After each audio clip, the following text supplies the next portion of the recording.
পাঙ্গাস মাছ কিন্তু অনেকেই পছন্দ করে না, কিন্তু আমার অনেক পছন্দের একটা মাছ। এটা যদি বাটা মশলা দিয়ে সুন্দর করে রান্না করা হয় অনেক মজা লাগে। আসসালামু আলাইকুম, কেমন আছেন সবাই? আশা করি ভালো আছেন। আমি আলহামদুলিল্লাহ ভালো আছি। শাহনাজ আক্তারের আরেকটা লং ভিডিও নিয়ে আসলাম। তাই তো গ্যাস ছিল না দেখে আমি এই যে লোহার কড়াইটা ভালো করে আগে তেলটা গরম করে নিছি। আসলে এই ধরনের কড়াই যদি একবার গরম হয় তাহলে মাছ ভাজতে কিন্তু সুবিধা। শুধু এটা না, আবার যেদিকে মাটির হাঁড়িও নিয়ে নিছি আর মশলা টশলা আমি বেটে নিছি। যেহেতু গ্যাসের সমস্যা, তাহলে পেঁয়াজ টেয়াজ ভাজতে কিন্তু অনেক সময় লাগবে। আর বাটা মশলা দিয়ে যদি পাঙ্গাস মাছ এভাবে রান্না করা যায় সত্যি অনেক মজা লাগে। কিন্তু হ্যাঁ, যারা খায় না তাদের ভাব আলাদা। সবাই যে সব কিছু খাবে এমন কোনো কথা নেই, কিন্তু খাবেন না দেখে যে বাজে কমেন্ট করবেন এরকমও কিন্তু কোনো কথা নেই।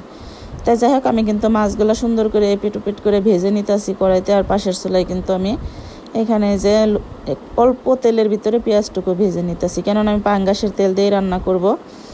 যেহেতু আমি এখানে অল্প একটু তেল দিচ্ছিলাম, তাই পাঙ্গাস মাছ ভাজার পরে আমি আর একটু তেল ছিল ওইখান থেকে অর্ধেকটা দিয়ে দিলাম।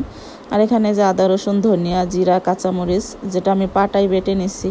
আসলে বাটা মশলা দিয়ে রান্না করলে মজা লাগে। আর সামান্য একটু করে মশলা দেব, একদমই দেখতে পাচ্ছেন হলুদের গুঁড়া মরিচের গুঁড়া আমি শুধু একটু পরিমাণ দিতেছি, কেননা বেশি দিব না। বেশি মশলা দিলেই যে মাছ বেশি মজা হবে এরকম কিন্তু কোনো কথা না। তাই যে দেখতে পাচ্ছেন অল্প মশলাটা আমি সুন্দর করে কষিয়ে নেব। মশলাটা আমি যত কষাবো ততই কিন্তু মজা লাগবে, কেননা মশলা কষানোর ভিতরেই রান্নার স্বাদটা বেড়ে যায়।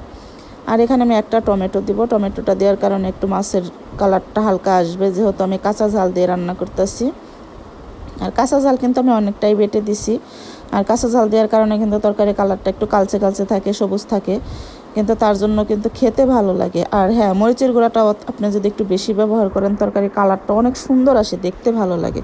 কিন্তু মরিচের গুঁড়ার তরকারি আমি তেমন একটা খাইতে পারি না, আমার কাছে কাঁচা ঝালের তরকারি ভালো লাগে। তাই যে দেখতে পাচ্ছেন যে মাটির কড়াই কিন্তু একবার গরম হয়ে গেছে, কি সুন্দর আস্তে আস্তে এটা অনেক সুন্দরভাবে বলক আসতেছে। আর অল্প জালে কিন্তু যদি রান্না করেন তাহলে ভালোই লাগবে। আমি এখানে অল্প একটু বাটি দেওয়া যাবে মশলার পানি ছিল, সেটুকুই ঝোলের জন্য দিয়ে দিছি। আমার এটুকুই হয়ে যাবে। আর এটা কিন্তু ঝোল কিন্তু যেরকম দেখতে পাচ্ছেন এরকম থাকবে না, কেননা মাটির কড়াইটা যখন আমি চুলাই থেকে নামানোর পরও 10 মিনিট এভাবে বলকাইতে থাকবে, তারপরে কিন্তু এটা শুকায়ে যাবে, মানে শুষে নিবে। মাটির কড়াইতে ঝোল কিন্তু তেমন দেখা যায় না, ওই প্রেশার কুকারের মতোই বলতে পারেন।